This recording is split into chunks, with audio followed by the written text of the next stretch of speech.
شود، این گونه بی مبالغه آغاز می شود. حرفی که گفتنیست نباید نهان کنی، باید که گفته های دلت را عیان کنی. جانا بپرس آنچه که خواهی برای خود، پنهان مکن ز خاطر ما ماجرای خود.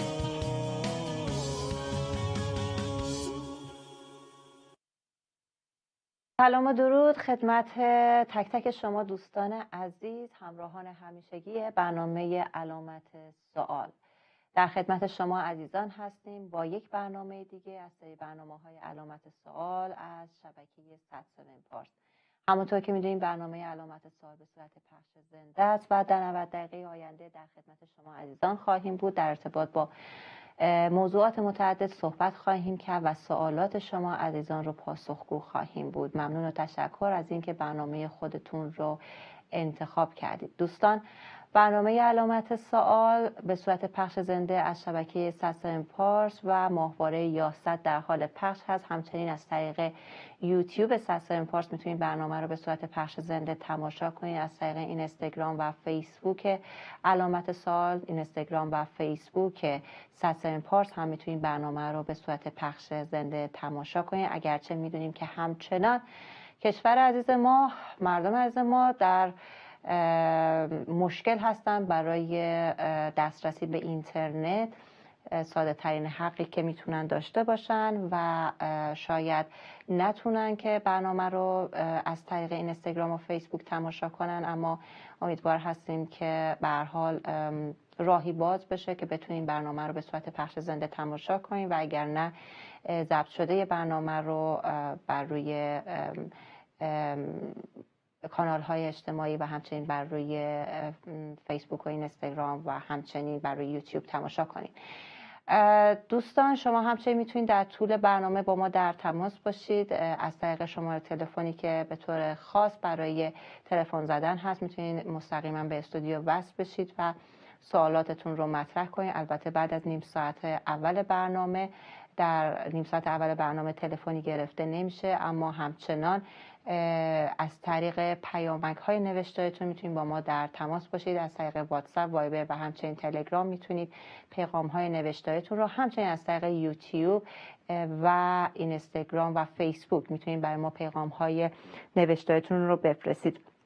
شماره تلفنی که میتونید با ما در تماس باشید از طریق اپلیکیشن های واتساپ، وایبر و همچنین تلگرام، شماره تلفن 2035 79 99 37 772 هست و همچنین شما عزیزان میتونید از طریق شماره تلفن واتساپ با شماره 2044 751 32 49 482 هم با ما از طریق واتساپ به طور تلفنی در تماس باشین که البته همونطور که گفتم نیم ساعت اول برنامه تلفنی گرفته نمیشه.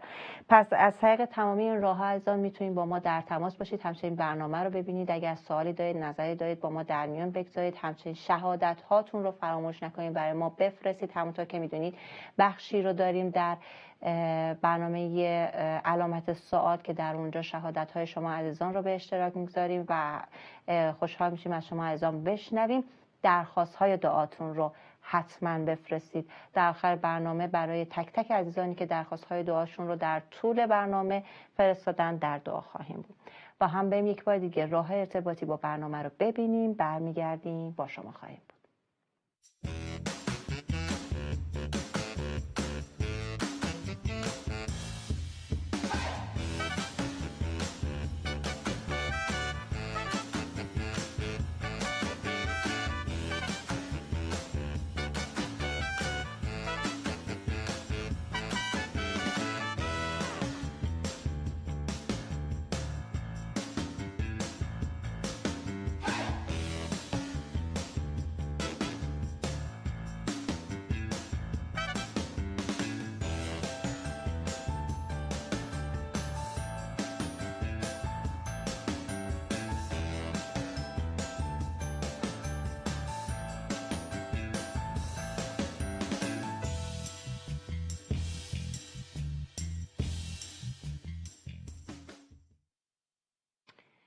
بله دوستان، یک بار دیگه راه ارتباطی با برنامه رو دیدیم، اما همونطور که خدمت شما ایضا گفتم مهمان بسیار عزیزی داریم امروز در برنامه.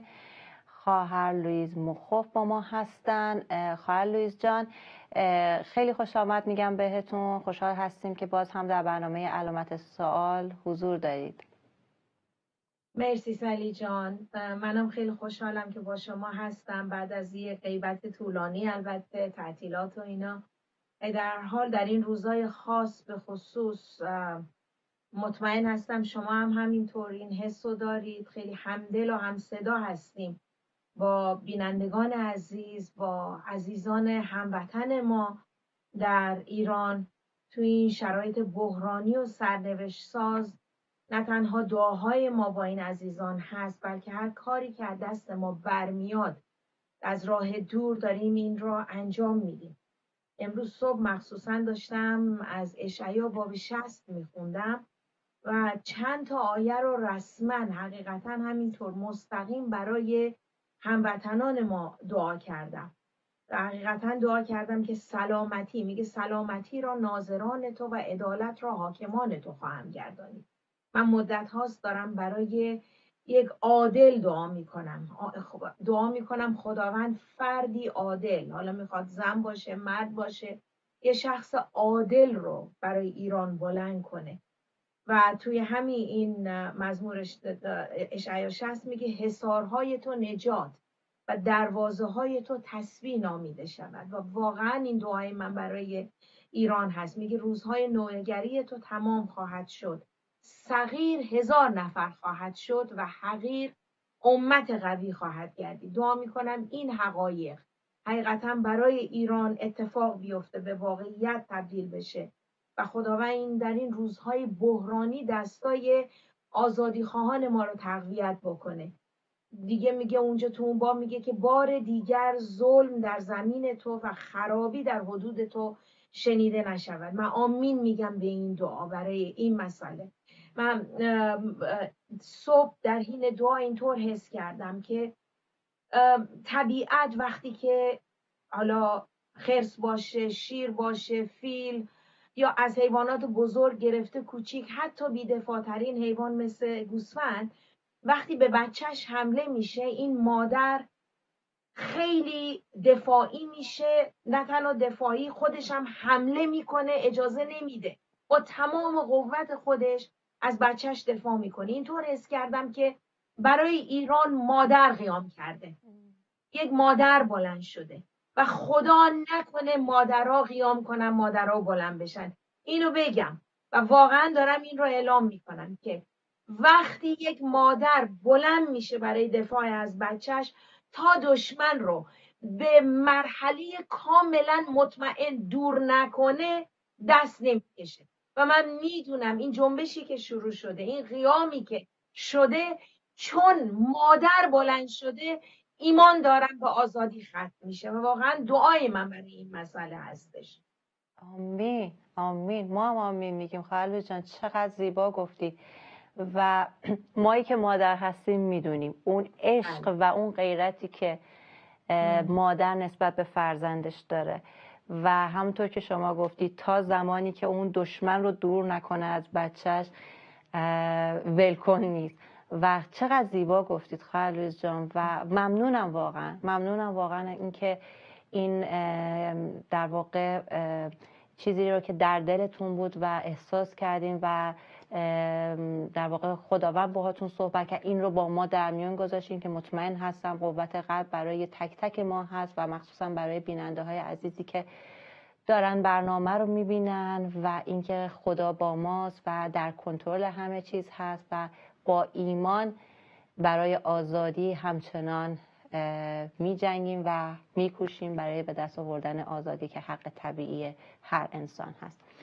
خیلی ممنون خواهر لویز عزیز. اما برگردیم به بحث امروز ما. در ارتباط با عطایای روح قرار هست صحبت بشه و شاید همون اول برنامه خوب باشه که اصلا ببینیم که عطایای روح چی هست وقتی صحبت میشه در رابطه با عطایای روح و اینکه خب ما میوه‌های روح هم زیاد شنیدیم راجع بهش. آیا عطایای روح همون میوه‌های روح هست یا نه یه چیز متفاوته؟ در مقابل این سوالتون مستقیم میتونم بگم نه، این دو یه چیز مثل هم نیستن. میوه های روح از درون شروع میشه، یه چیز شخصیه در رابطه با تولد تازه و اینکه وقتی ایمان میاریم وارد خانواده الهی میشیم، در این روند تولد تازه ما قرار میگیریم و یک کار درونی شروع میشه. اون اسمش هست میوه های روح، ثمره روح، که خوشی، محبت، سلامتی، حلم، بردباری، همه اینها رو، خویشتن‌داری، پرهیزکاری، همه اینا جزشه. ولی عطایای روح با ثمره روح فرق داره. عطایای روح یه چیز بیرونی هستش، البته چیزی هست که ما خیلی میشنویم، اغلبم زیاد جذبه داره برای وقتی یک کسی ایمان میاره، به خصوص یه نوع ایمان، اون اوایل براشون خیلی این مسئله عطایای روح جذبه داره. عطایای روح خدا به هر ایماندار عطایا و خواندگی میده. این بخششیه که خود خدا انجام میده، خداست که این رو میده و یه چیز بیرونی هستش. توضیح خواهم داد. تو زبان یونانی ازش به عنوان کلمه کاریزما استفاده میکنن. کلمه کاریزما یعنی هدیه فیض. این هدیه‌ای است که خدا از روی فیض به اندازه بخشش مسیح میگه که به ایمانداران میده. هر ایماندار در واقع یه خادمیه در بدن مسیح که کلیسا باشه. اون جوهر خدمتش در واقع عطایی هستش که خدا بهش داده. این عطایا برای بنای کلیسا، برای تجهیز و تقویت ایمانداران داده میشه. البته در این مسیر این احتمال که استفاده غلط هم از اونها بشه زیاده، بنابراین لازمش اینه که شخص از نظر دانش کتاب مقدس، از نظر ماندن در حضور خدا به اصطلاح وقت صرف بکنه.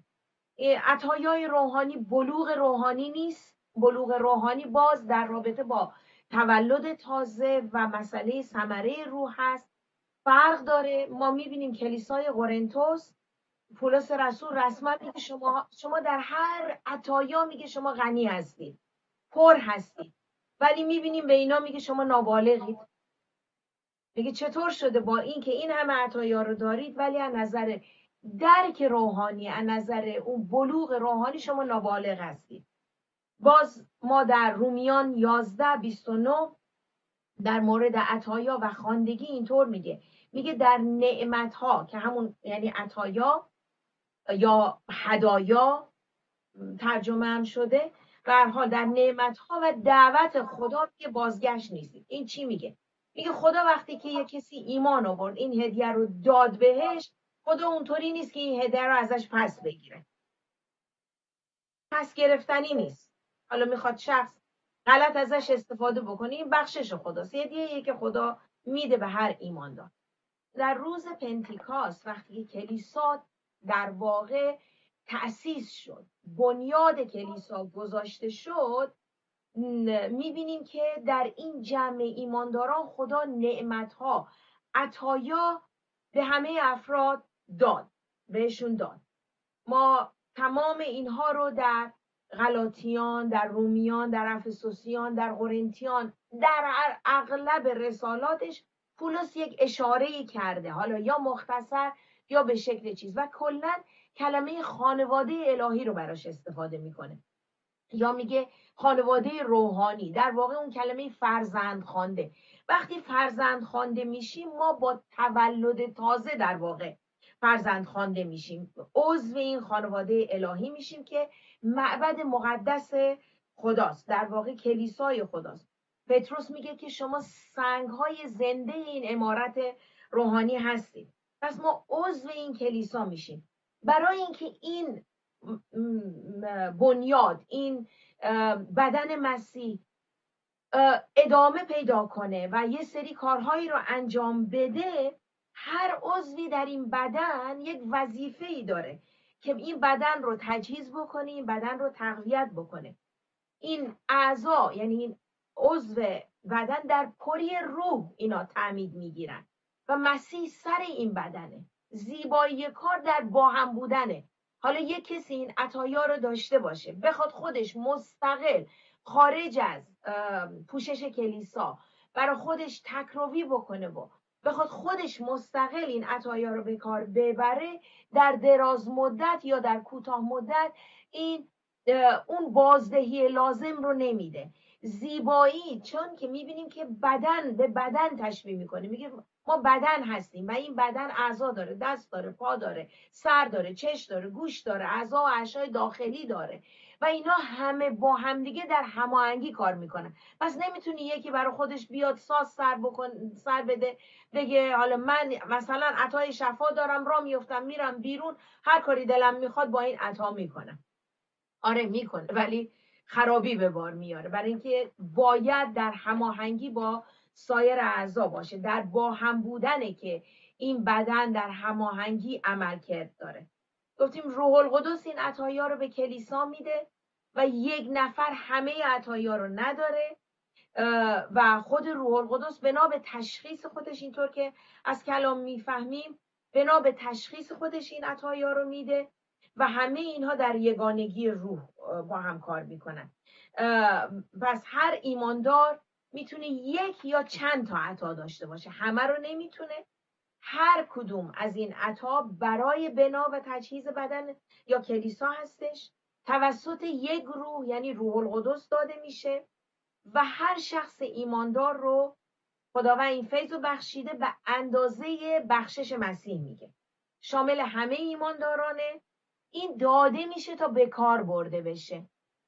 همطور که گفتیم ثمره روح یک کار درونیه، در حالی که عطایا برای کلیساس شخصی نیست، یه چیز بیرونی هستش. ما در ثمره ببخشید میون صحبتاتون یه چیزی که سوالی که ممکنه اینجا پیش بیاد.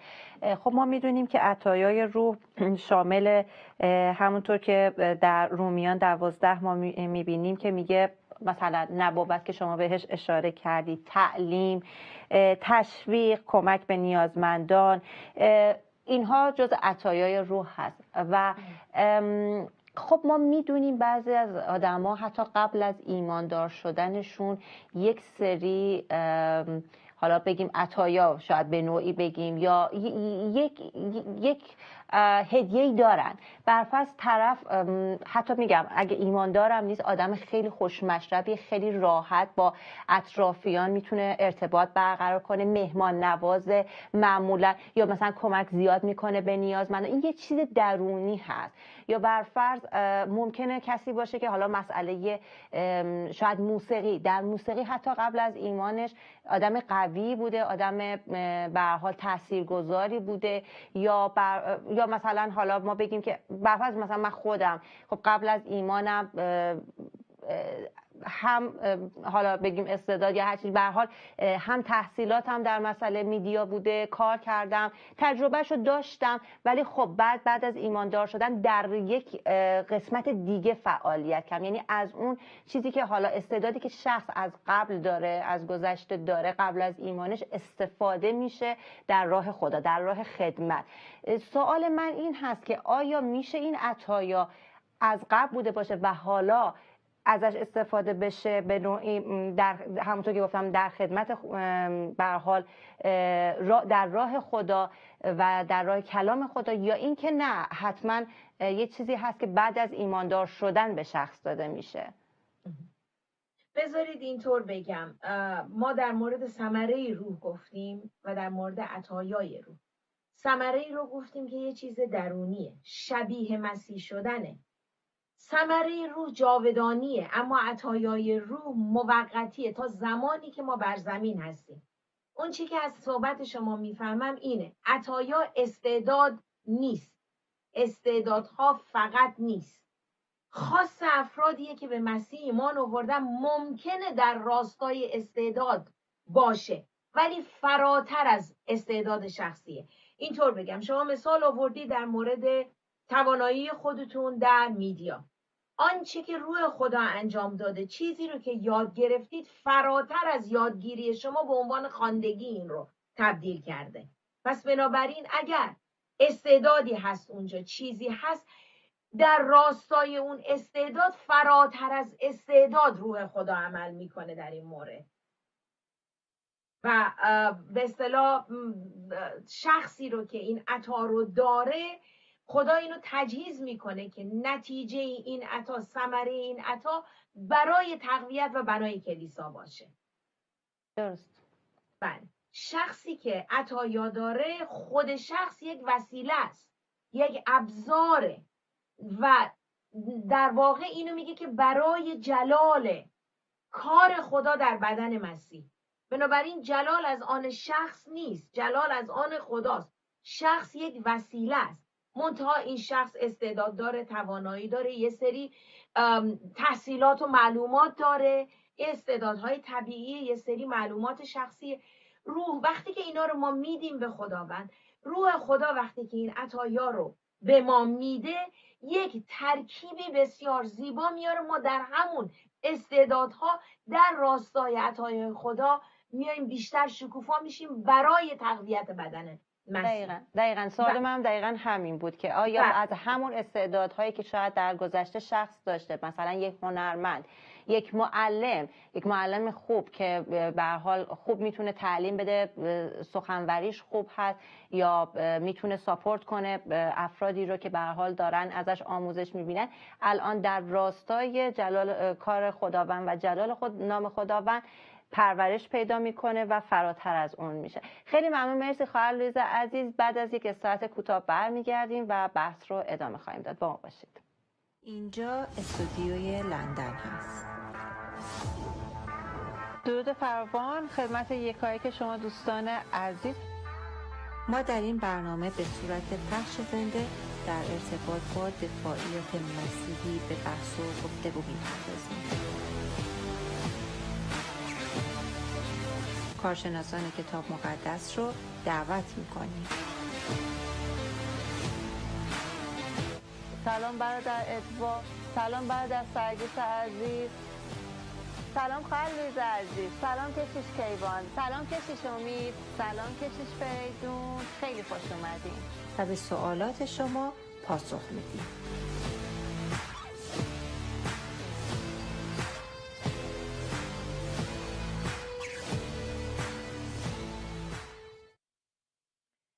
دوستان عزیز، در خدمت شما هستیم با ادامه برنامه علامت سوال و موضوع عطایای روح همراه با مهمان عزیز برنامه خواهر لویز مخوف.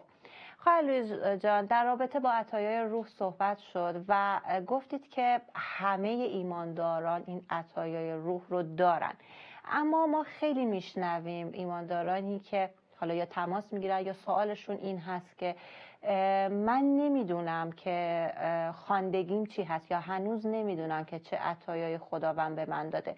آیا مشکل کجاست؟ آیا شخص حالا نمیدونم خودش هنوز متوجه نشده؟ آیا باید کار خاصی رو انجام بده برای اینکه بدون چه عطیه‌ای داره؟ به چه صورت هست که حتی بعضی ها بعد از چند سال ایمانداری هنوز سوالشون این هست که نمیدونیم دقیقاً خواندگی ما چی هست؟ بله، این مسئله البته اغلب اینطور هستن بدون اینکه خودشون متوجه بشن، در راستای اون عطایا دارن کار میکنن، عملکرد دارن، ولی خودشون متوجه نیستن. البته شبانان در این مورد میتونن کمکشون بکنن و افرادی که دوستای نزدیک هستن در ایمان، اینها میتونن این افراد رو کمک بکنن ببینن که عطایاشون چی هست. ولی خود شخص اگه نگاه بکنه در این لیستی که اسم خواهم برد برای عطایا، در کدوم از اینها راحت تر داره عملکرد داره، خب این میشه خواندگیش. خب چطور میتونیم؟ ما 3 قسمت داریم در کتاب مقدس که واضح در این مورد صحبت کرده. 3 قسمت، گفتم در اغلب رسالاتش پولس یه تک اشاره‌ای میکنه به بعضی از اینها و به پری روح و اینا، ولی افسوسیان 4، رومیان 12 و اول قرنتیان 12 و قسمتی از باب 14 اول قرنتیان در این مورد صحبت میکنه. البته افسوسیان همش 5 تا رو اسم میبره، ولی در اونجا میگه که رسولان، انبیا، مبشرین، شبانان و معلمین، اینها رو اسم میبره که هر کدوم از اینها البته تعاریف خودشونو دارن. من نمیدونم، اگه از نظر وقت اجازه دارم من بتونم اینا رو یه توضیح مختصر هر کدوم رو بدم. در مورد رسولان، کسایی که میگه، خب البته اینم خودش یک بحثی هستش. بعضیا میگن که اون رسولانی که 12 بودن همونا بودن و دیگه تموم شد، در کلیسای اولیه دوره رسولان تموم شده. ولی ما میبینیم که در همون رسالات پولس، ما در اعمال، در رومیان 16، در اول قرنتیان 15، در اول تسالونیکیان 2 افرادی رو به اسم رسول میخونه و پولس خودش رو رسول میخونه. پتروس هم پولس رو رسول میخونه. میبینیم که اسامی مثل پولس و برنابا، اندرونیکوس، یونیاس و بقیه اینها رو رسول میخونه. حالا دوره رسولان تموم شده یا نشده، اینا یه بحث مجزاست، من نمیخوام در این مورد بهش اشاره بکنم برای اینکه از بحث این چیز خارجه. ولی رسول یعنی فرستاده شده. خدا بعضی افراد رو میفرسته جاهای، حالا برای هدف خاصی، مأموریت خاصی. در حال بعد در مورد انبیا اسم میبره. در مورد انبیا اینه یه مقدار باید توضیح بدم. در مورد انبیای عتیق، اونطوری که اونها عملکرد داشتن در عهد جدید فرق داره. در عهد قدیم چون که هنوز پنتیکاست نشده بوده، روح القدس هنوز کامل بر زمین ساکن نبود به شکل دائمی، از به قول معروف می اومد شخص رو مسح می کرد، حالا یا پادشاه برای پادشاهی یا برای نبوت یا برای انجام یه مأموریت خاصی، برای داوری شخص رو مسح می کرد. اون مأموریت وقتی انجام می شد، روح القدس دوباره برمیگشت به جایگاه اول خودش. پس فرق میکنه و شامل مجازات بود. یه وقت میدیدی لعنت میکردن، خیلی افراد خاصی بودن. اون وقت یک چیز دیگه هم که باید حرف اون نبی حتما اتفاق میافتاد، اگه نه طبق شریعت سنگسار میکردن. ما در عهد جدید میبینیم فرق داره. این نبوت یک تواناییه، یه چیزیه که از طرف خدا، پیامی خدا برای گروهی یا برای یه فردی داره و میخواد از طریق این شخص این پیام رو برسونه. شخص نبی، نبوت پیام خداست برای قومش، برای افرادش. شامل 3 جنبه است در عهد جدید. شامل بنا، نصیحت، تسلی. باید این 3 عامل یا یکی از این 3 عامل توش باشه. ما نمیتونیم الان طبق بعضی از عاداتی که شنیدم و دارم میبینم مردم شروع میکنن از روی غرض شخصی یا اینکه با یه کسی لجش گرفته میخواد بوز طرفو بزنه، از نبوت برای مسائل شخصی استفاده میکنن، توبیخ میکنن، میان میگن من در مورد تو اینطور خدا به من گفت. خدا اگه قراره بگه میاد در مورد خود شخص به خود شخص اول نشون میده. به هر حال توبیخ نیست جزش. ما میبینیم بنا هست، نصیحت هست و تسلی، نصیحت و تسلی. البته میتونه نبوت شامل پیشگویی وقایع آینده باشه. این چه در عهد عتیق چه در عهد جدید مصداق داره. پس این عطا یه پیامی رو از جانب خدا برای گروه خاص یا فردی خاص بیان میکنه. اون وقت مبشرین هستن که این افراد به شکل بسیار مؤثری میتونن یا به شکل فردن فرد، یک به یک، یا در یه چیز گروهی به شکل هستن افرادی که در کنفرانس‌های بزرگ، در جلسات بسیار بزرگ، زیر چادرهای بسیار بزرگ چندین هزار نفره بشارت. اینا کسایی هستن که میتونن کسی رو به توبه و نجات رهبری بکنن. اینا در بشارت‌های چه انفرادی چه گروهی افرادی بسیار موفق و مؤثر هستن. مسح خاصی دارن این افراد. اون وقت شبانان هستن که ما میبینیم خود عیسی در یوحنا باب 21 پتروس رو مستقیما برای شبانی گله خداوند این رو انتخاب میکنه و خود پتروس به نوبه در آسیای صغیر، اینطوری که در اول پتروس باب 5 میخونیم، خودش همین کار رو برای به اصطلاح افراد دیگه این وظیفه رو به دیگران میسپره. کار شبان اینه که رهبری بکنه گله رو، تغذیه بکنه از نظر کلام خدا، حفاظت بکنه اینا رو و مراقبت از گله خداوند یا کلیسا. اون گله خداوند میگیم منظور کلیسا هستش. اون وقت معلمین رو اسم میبره که کار تعلیم هست، اسمش مشخصه. اینا افرادی هستن که یه توانایی خاصی دارن که بتونن تعالیم کلام خدا رو با بکارگیری از حقیقت کلام خدا به طور واضح یک مطلبی رو باز بکنن و تشریح بکنن. اینها چیزیه که در افسوسیان 4 پولس رسول اسم میبره. ولی در رومیان 12 ما میبینیم که در اونجا 7 تا اسم میبره که البته بعضیاش مشترکه و اونجا صریحاً در باب 12 اشاره میکنه یک بدن، همونطور که گفتم، در هماهنگی عمل میکنه. اونجا هم بازم از نبوت اسم میبره که توضیح دادیم، ولی مسئله خدمت رو مطرح میکنه که خدمت یعنی اونجا که شما شخص بتونه نیاز طرف مقابل رو یا یه گروهی رو تشخیص بده و بعد بتونه در مقابل اون یه راه حلی رو ارائه بده. بعد تعلیم و اسم میبره، تعلیم رو توضیح دادیم. مسئله وعظ موعظه است که یه تواناییه که مخاطبین رو به انگیزه وادار میکنه در مقابل حقیقت، توسط تشویق، توسط چالش، مشورت، نصیحت، تسلی، به هر حال هر چیزی که این ایمان طرف مقابل تقویت بشه.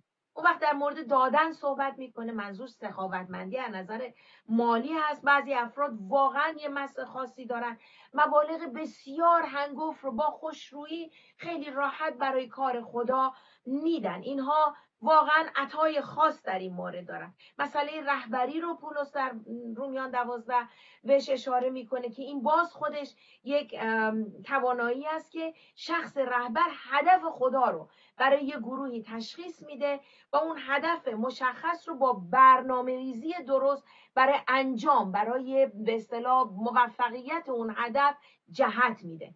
و وقت رحمت رو اسم میبره، این خودش واقعا یه توانایی. هر کسی نمیتونه با یه کسی دیگه همدردی، همدلی بکنه. مثلا میبینیم بعضی افراد در مورد بعضی شرایط، در مورد مسائل جسمانی، روحی، روانی، روابطی، یه شکل خاصی میتونن با مردم همدردی و مهربانی بکنن به اصطلاح. این هم خودش یک عطا است. ولی ما در قرنتیان 12 ما میبینیم پولس 9 تا اسم میبره.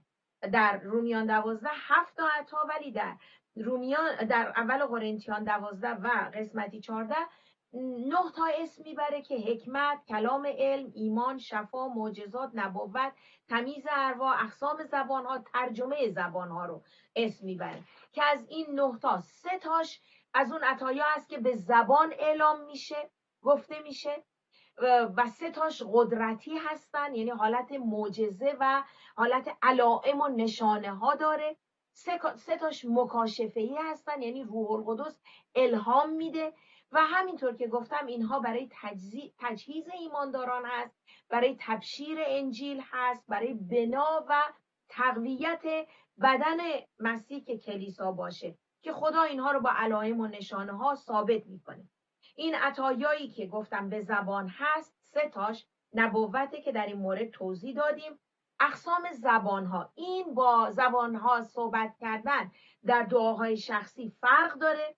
این یه پیامی برای کلیسا داره که روح خدا شخص رو زبان خاصی به زبانهای غیر پیامی میده و این باید حتما ترجمه بشه. اونجاست که اسم ترجمه زبانها رو میاره. این دوتا با هم هستن، حالت نبوت داره، پیامی داره برای خدا. باز در این مورد ما ببینیم پولس گوشزد میگه، هشدار میده، میگه که اگر شخصی خدا پیامی رو به زبانها بهش میده، اگر ترجمه‌ای نیست بهتر ساکت بمونه، صحبت نکنه. این اقسام به اصطلاح زبانها باید با ترجمه همراه باشه. پولس میگه اهمیت ترجمه رو میده و میگه که اگر ترجمه نیست ساکت باشید. و یا در مورد ترجمه تکلم به زبانها باز اونجا اشاره میکنه، میگه این یه چیز شخصی هست، برای بنای خود شخصه، تو خونش بشینه. حتی در مورد خودش میگه من بیشتر از همه به زبانها صحبت میکنم. ولی ما میبینیم که اقسام زبانها رو، تکلم به زبانها رو جزء عطایای روح آورده. این از اوناست که به شکل جمعی، در جمع، در گروه، خدا این رو به عنوان نبوت، از نوع نبوت هستن. همطور که گفتم باید با ترجمه همراه باشه. اون وقت ما 3 تا عطایای قدرتی داریم. معجزاتی که اسمش مشخصه، برای نشان دادن قوه خارق العاده خدا هست. و در اون یعنی در واقع در مورد معجزات ما حضور مستقیم خدا رو تو صحنه میبینیم و میبینیم که با کلام مقتدرش حضورش به اصطلاح با کلامش تثبیت میشه و این معجزه انجام میشه. بعد ایمان هستش، معجزات و ایمان و شفا اینا جزء چیزای قوتی هستن که ایمان، خب همه ما ایمان داریم، ما ایمان داریم و مسیح خودمون رو میخونیم، یه ایمان شخصی داریم، یک ایمان به عنوان عطا داریم. وقتی که به عنوان عطا هست یعنی ما یه دید و رویای خاصی داریم برای اون چیزی که خدا میخواد انجام بده و با اطمینان با اعتماد با یقین این باور رو داریم که انجام خواهد شد علیرغم شرایط و اوضاع. این عطا در واقع مضاف بر ایمان شخصی هست، یک انگاری ایمان شخصی قوتش چندین برابر باشه در شرایط خاصی و این رو عطا در واقع عطای ایمان اون دید و رویا یا آرزوی خدا رو برای ما به واقعیت تبدیل میکنه. این هستش. شفا هم که مشخصه، از افراد خاصی میبینی که عطای شفا دارن و اینها وقتی دست میذارن رو مریضا ما میبینیم که اینا شفا پیدا میکنن، سلامتیشون احیا میشه. خود این شخص منبع قدرت نیست، کسی که عطای شفا داره. اینجا اغلب خیلی باید در این مورد مواظب باشیم برای که خیلی خطرناکه. خیلی راحت شخصی که این عطا رو داره میتونه مغرور بشه و غرور اونو از مسیر به قول معروف منحرف بکنه، برای اینکه درش این قوه غرور هست که من این کارو کردم. من این رو باید بگم که این عطا شخص خودش منبع این قدرت نیست، بلکه شخص یه ظرفیه که خدا از طریق او ازش استفاده میکنه بیماران رو شفا میده.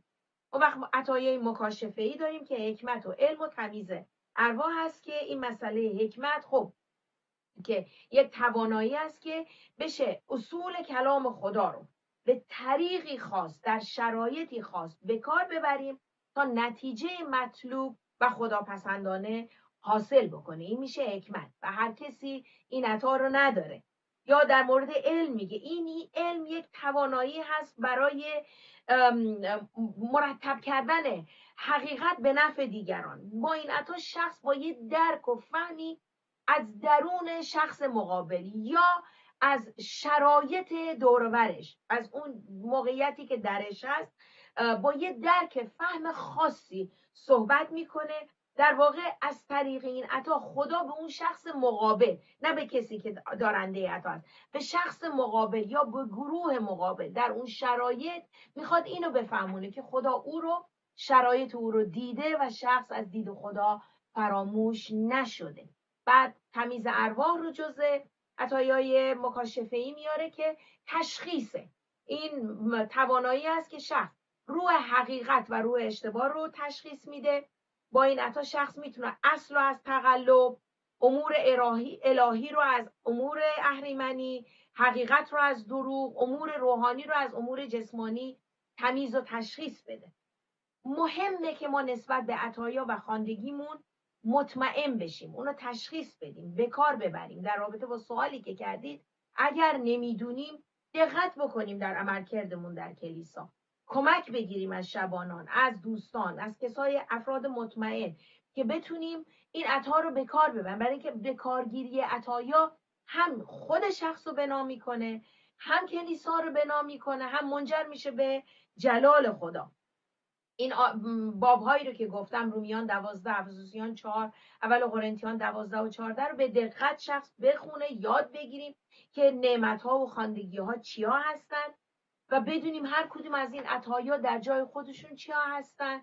آیا در کلیسایی که هستیم چطور به کار برده میشه؟ آیا به کار برده میشه، دیده میشه؟ به هر حال شخص خودش این رو، ما در لاویان 6 رسما میگه که آتش مذبح روشن باشه.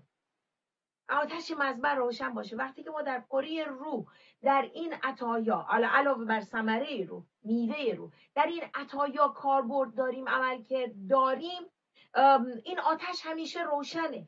پس بنابراین مهمه، مخصوصا در عهد جدید ما در رساله اول تسالونیکیان باب 5 آیه 19 پولس میگه روح رو اطفا نکنید، یعنی روح رو خاموش نکنید. یکی از چیزهایی که این روح خاموش نمیشه به کارگیری این عطایا هست. پس چون کلام خدا ما رو کاهنان خونده و در لاویان 6 گفته که کاهنان همیشه آتش مذبح رو روشن نگه دارن، ما به عنوان کاهنان عهد جدید ما مسئول روشن کردن این مذبح هستیم که دلهای ما هست. دلهای ما روی این مذبح به قول معروف همیشه آتش روح برش باشه. این شعله برای اینکه نماینده مشارکت شخصی ما هست، نماینده ما هست نسبت به محبت روح. پس این آتش رو مراقبت بکنیم و همیشه روشن نگهش داریم. آمین آمین. خیلی ممنون. مرسی خواهر لوئیس جان، خیلی مطالب مهمی رو اشاره کردید. البته ای کاش فرصت بیشتری داشتیم، چون هر کدوم از این مباحث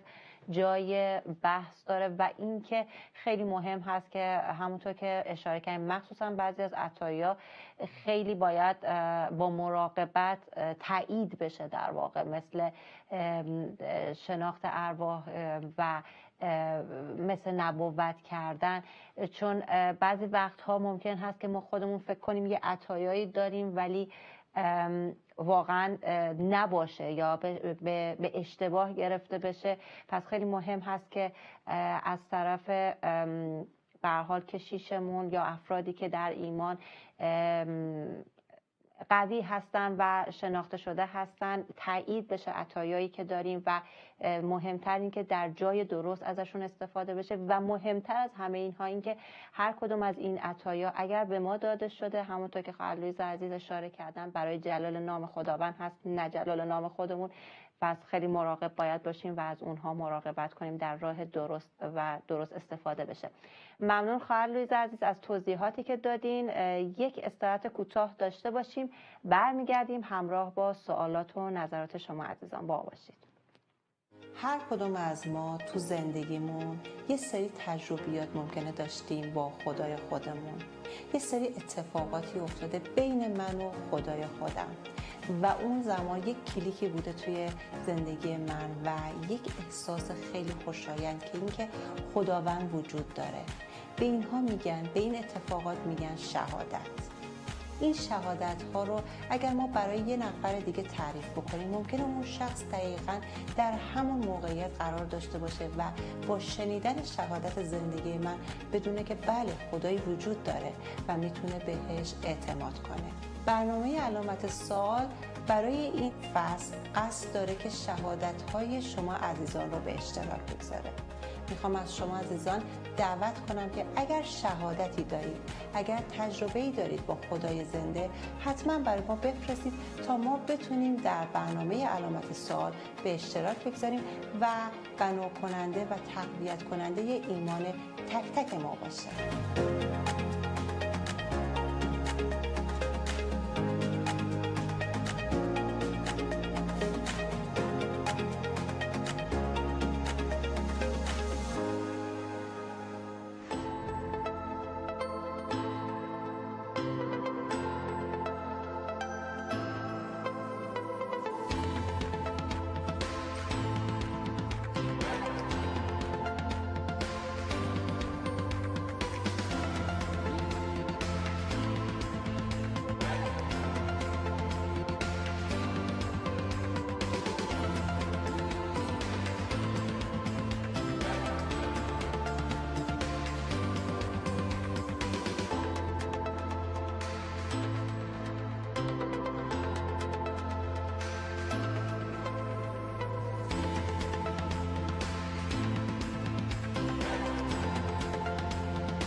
دوستان با شما هستیم در ادامه برنامه علامت سوال. تشکر میکنم از یکایی که شما دوستانی که شهادت هاتون رو با ما در میون میگذارید و باز هم میخوام تشویقتون کنم اگر شهادتی دارید، ملاقاتی داشتید با خداوند زنده در زندگیتون، با ما حتما به اشتراک بگذارید با برنامه علامت سوال و درج کنید که برای برنامه علامت سوال هست و در برنامه با دوستان عزیز بیننده به اشتراک گذاشته خواهد شد.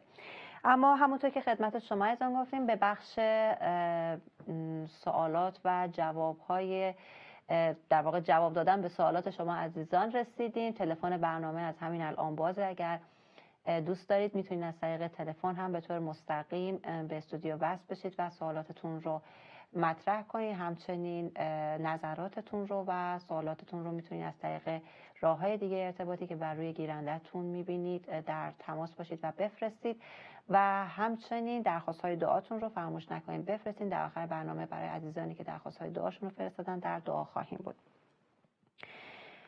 خاله لویز عزیز، آقای احمد رضا ضمن عرض سلام و تشکر از برنامه گفتن که سوال داشتم، اینهایی که آدم میکشن آیا پیش خدا جوابگو هستن و یا نه، و اینکه آیا جهنمی هستن؟ اگه میشه در این مورد توضیح بدین. خدمت احمد رضای عزیز بگم که این آدم کشان نه فقط پیش خدا بلکه پیش قانون هم باید جوابگو باشن.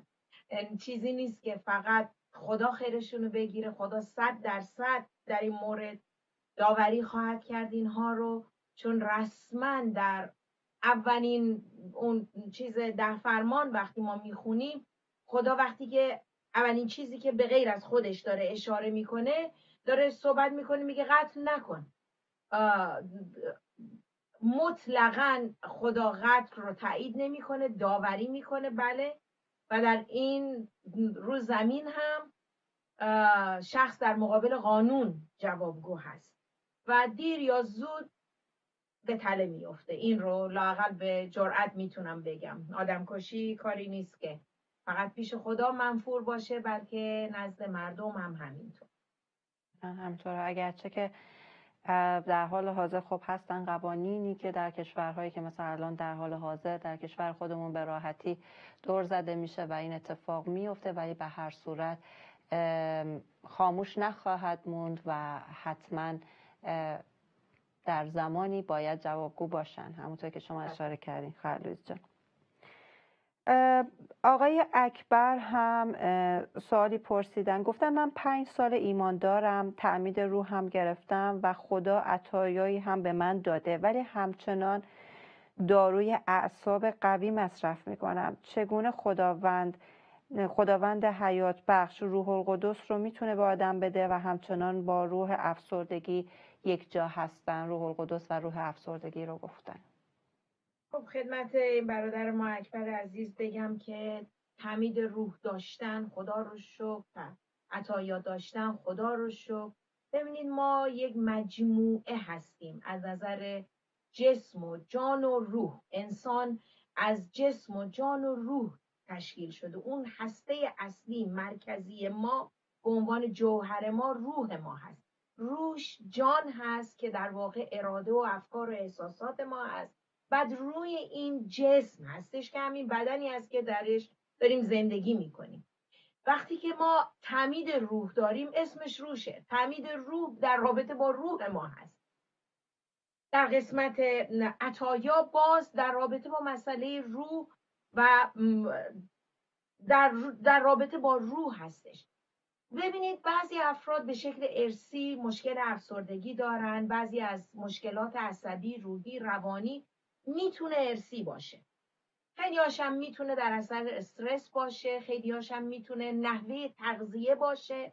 به هر حال عللش رو خود دکترها خواهم فهمید و در این مورد من تشخیص چیز نمیخوام بدم، ولی میخوام این رو بگم که لزوماً چون افسردگی داریم این به این معنا نیست که ما از نظر روحانی در جای غلطی هستیم. نه، ما کمک احتیاج داریم و روح القدس حاضر هست بتونه کمکمون بکنه در این مورد. راههایی هست، کمکهایی هست، مشاورین مسیحی میتونن در این مورد کمک بکنن و شخص خودش واقعا بالاتر از هر چیزی من فکر میکنم شخص خودش میتونه، اگر مسئله ارثی نباشه. اگه مسئله ارثی نباشه، چون مسائل ارثی رو واقعا یه کمک فوق‌العاده کناری جنبی اسمشو نمیدونم چی بذارم احتیاج داریم، برای اینکه یه چیز ارثی شخص با این مسئله تمام زندگیش درگیر هستش. ولی برای مسائلی که ارثی نباشه، مشکلات روحی اینا رو، خب جو اگر در ایران هستیم، خب محیط شرایط همچینم خوشایند نیست بگیم که مشکلی نخواهیم داشت. همین روزها، همین الان شرایطی که در ایران هست، اون آدم شادترین انسان رو هم به افسردگی میندازه، به غصه و به گریه میندازه، چه برسه که شرایط عادی. به هر حال موقعیت مسئله هستش. پیشنهاد میکنم اگر میتونید مشاوری مسیحی کمک بگیرید، حتما این کار رو بکنید. بعضی وقتا شاید لازم بشه از نظر بالینی داروهایی مصرف بشه که تشویق میکنم اگر به این مرحله میرسه حتما این کار رو بکنن. در حال ولی مضاف به اینها ما یه سری تکنیکایی هم هست که شخص خودش میتونه انجام بده در کنار چیزای طبی یا اینکه مشاوره‌ای که مشاور میده. در کنار اون خودش هم بتونه خودش رو با آیات کلام خدا، ببینید روش‌هایی، مثلا یه روش بسیار ساده اینه که به صدای بلند آیات کلام رو برای خودمون بگیم. مثلا افسرده هستیم که مزمور 16 میگه که در حضور خداوند کمال خوشی هست. خب میگم خداوندا تو میگی که در حضور تو کمال خوشیه، من در حضور تو هستم، پس وجود من از شادی تو خودت پر کن. و واقعا من مطمئن هستم وقتی از روح خدا میخوایم کمکمون بکنه، باهاش همکاری میکنیم، کمک میکنه. حالا ممکنه همون لحظه قهقه نزنیم و چی میگن قش و ریز نریم از خنده، ولی واقعا یه آرامی میاد رو ما ساکن میشه و به مرور وقتی این رو آیات کلام خدا رو به خودمون میفرستیم، خود کلام خدا در مزامیر در انواع اقسام جاها برگشته، در بابهای مختلف در کتاب مزامیر داره این رو میگه. اصلا داوود رسما میگه اول مزمور رو با غرغر، حالا یادم نیست دقیقا کدوم مزمورش 60 و خورده بوده، حالا دقیقا عددش یادم نیست، با غرغر چیز میشه، بعد اونجا برمیگرده تا این کلمه تا رو میگه تا به صحنهای خدا وارد شدم. اول با غرغر مزمور رو مینویسه، بعد میگه تا به صحنهای خدا وارد شدم، اون وقت میبینیم که شروع میکنه شکرگزاری چیز. یه چیز رو به شما بگم، دعا اولا جنگه با قوای تاریکی، ولی پرستش اسلحه هست در دستای ما. ما در دعا، در پرستش خیلی میتونیم وضع روحی خودمون رو بالا بکشیم. اینه که ببینید افسردگی میاد ولی من و شما مجبور نیستیم ازش اطاعت کنیم. میتونیم با آیات کلام خدا خودمون رو تقویت کنیم. یه روز، 2 روز، 3 روز، 4 روز به مرور وقتی که به جنگ این میریم، یه چیز ارثی، یه چیز حالا غیر ارثی رو ما در تحت کنترل میگیریم. من به نظرم شخص اولین کسی که میتونه به خودش کمک بکنه در حالت عادی، اگر افسردگی پیشرفته است یا هر بیماری روحی اگر پیشرفته است، 100% با کمک مشاور، با کمک روانشناسان، روانپزشکان بتونه با آیات کلام خدا، با کمک دکترا به این مسئله پیروز بشه. بله، خیلی خوب گفتید خالوز جان. در رابطه با مسئله پرستش که گفتید، من خودم چندین بار واقعا این تجربه رو داشتم. خیلی وقتا شده که مثلا خواستیم دعا کنیم راجع به یه موضوع و حتی شده با همسر مثلا فرفرض نشستیم که میخوایم دعا بکنیم، بعد یه دفعه شروع میکنیم این دعا رو. خب اولش با پرستش معمولا میره، بعد اصلا دیگه این پرستش تموم نمیشه و اصلا دیگه یادت میره که قرار بوده برای چه چیزی دعا بکنیم و اصلا ناخودآگاه تمام افکار تو، دل تو تغییر پیدا میکنه و دقیقاً اون لمسی که میشی با روح خدا، بعضی وقتا دیگه واقعا اون چیزی رو که میخوای رو نمیاری به حضور خدا و فقط اون شاید زیبایی حضور خدا رو وقتی که داری میچشی دیگه نمیخوای از اون لحظه بیای بیرون و اصلا بعد مثلا تموم که میشه بعد میگیم چی شد، چه اتفاقی افتاد. من یادم رفت راجع و کاملا اوکی هستیم و کاملا همونطور که شما گفتید اصلا کاملا، حتی شاید اگه یک دل غمگین داری اون لحظه، حتی ممکنه ناامید، کاملا عوض میشه. و قدرتی که هست در این پرستش، حالا من واقعا نمیدونم اون چی هست واقعا، و میگم شاید واقعا حضور خدا هست، اون حضور خدا رو که میچشی و میبینی که هیچ چیزی زیباتر از اون نیست، چیزی انگار تو زندگی بیشتر از اون نمیخوای. و وقتی که اون لحظه داری دیگه، همه دردات یا اون مسائلی که هست دور و برت هست در واقع خیلی کوچیک‌تر از اون لحظه است. و این حالا تجربه شخصی خود من هست و چیزی که شما عنوان کردید، من کاملا خودم به شخصه اون رو تایید میکنم و موافق هستم با صحبتاتون. خیلی به جا گفتید سالی جان. من خودم تو چیز شخصیم، هر روز صبح یه دفتر دارم کنار تختم، یه چیزیه که هر روز بدون استثنا من 10 مورد شکرگزاری رو شروع میکنم نوشتن.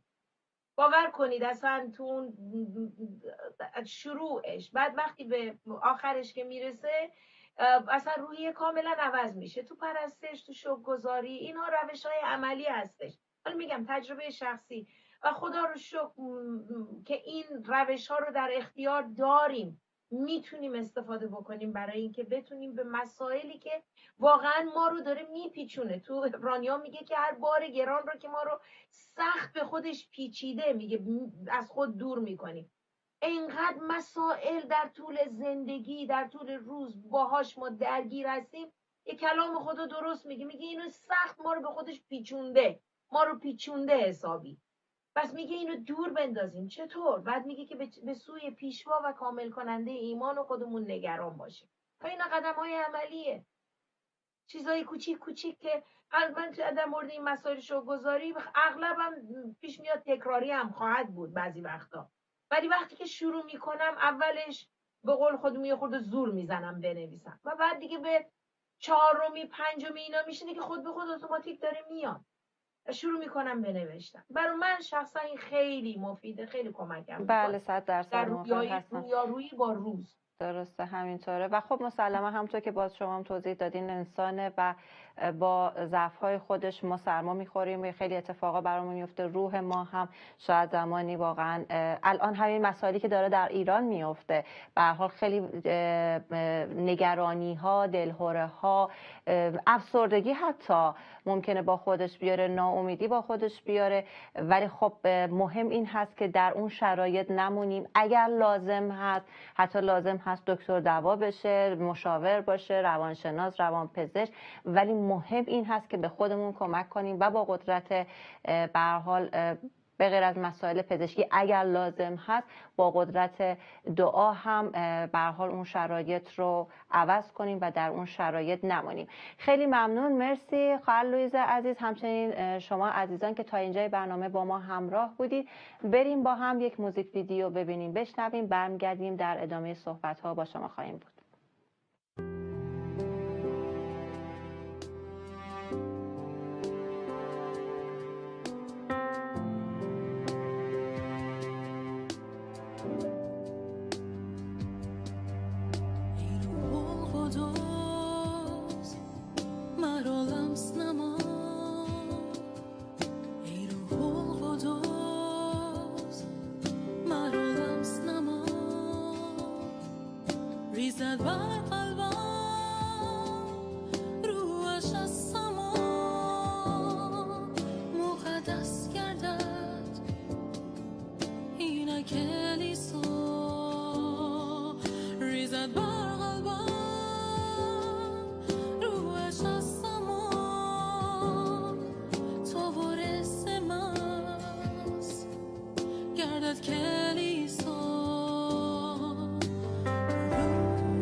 آمین. عزیزان بیننده برنامه علامت سوال هستید. اگر تازه به جمع ما پیوستید بهتون خوش آمد میگم.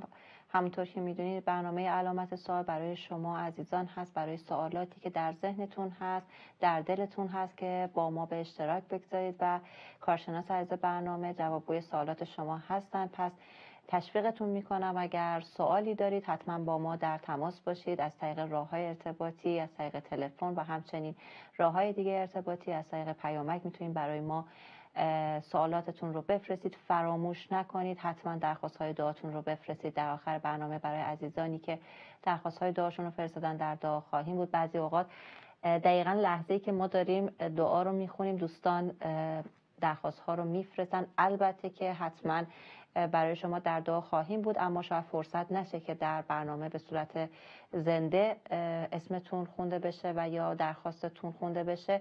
اگر دوست دارید که در برنامه به صورت زنده برای شما در دعا باشیم، پس حتما از همین الان درخواست‌های دعاتون رو بفرستید.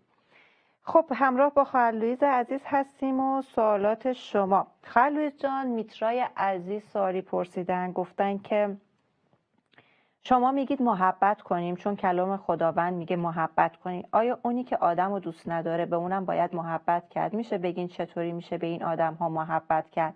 آیا خداوند به اون داعشی و یا به اون سپاهی که به هر حال کارهای نادرست انجام میده و مردم رو میکشه هم محبت میکنه؟ میشه منو در این مورد آگاه کنید؟ برای میترای عزیز بگم گاهی وقتا ما محبت رو با نوازش اشتباه میگیریم.